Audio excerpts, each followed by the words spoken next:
Well, hello again, sports bettors. Jonathan here from the School of Bets, and in this video we're going to give you the top 5 tips to build a winning parlay.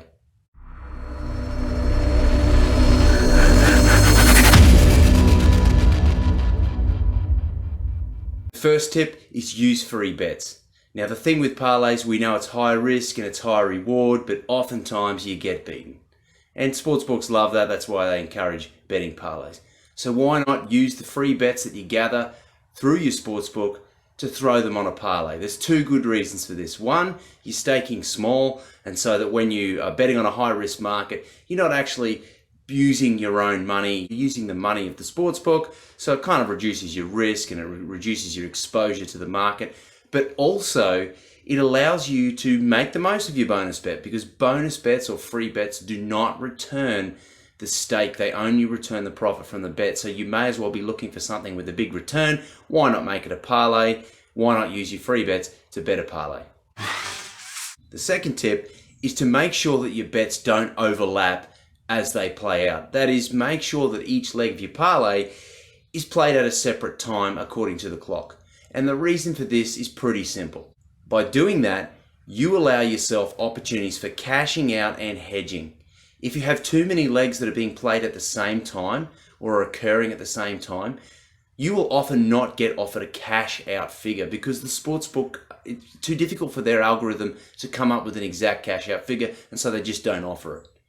If you have your legs spread out, let's say on a college game day you have a midday kickoff, roughly 4 p.m. and say a nighttime game, evening game, you then are given opportunities throughout that parlay to cash out the bet if you so desire, or hedge off onto another market and make the most of your bet.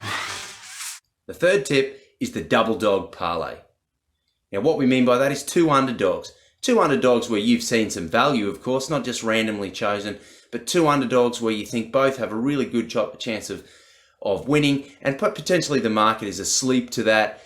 And so you throw them in together. It allows you to stake small. It allows you to get quite a good multiplier effect. So say you throw together something that's plus 200 into something that's plus 150, you're going to end up with odds of plus 650, which is an awesome return if you've got 2 underdogs there that you want to bet. Now this is money line underdogs, okay? So the NFL, college football, NBA, whatever you find there, pick 2 money line underdogs, throw them together. It's a great way to get a real big multiplier effect and actually get some value from your parlay. Fourth tip is to include multiple sports.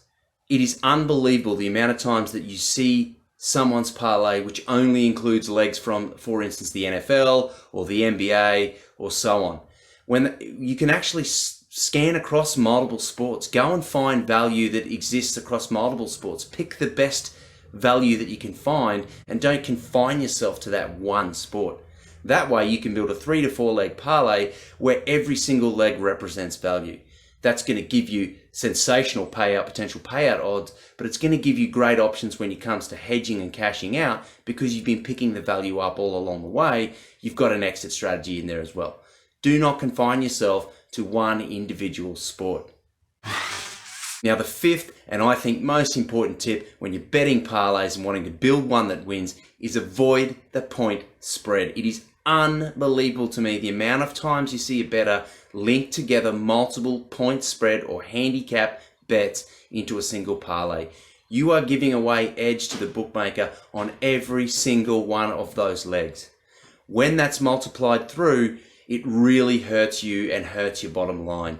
It's okay to put 1 point spread market into your parlay, but avoid multiple point spread bets building that parlay. It only comes back to hurt you, and even if you win, you have to win so much more often to actually make a profit in the long run.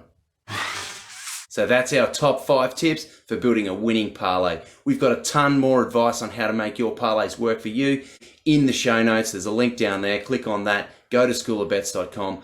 Get the download on how to build a winning parlay. I hope you liked the video. Please subscribe to the channel. I'm Jonathan, and I'm going to see you next time on the School of Bets.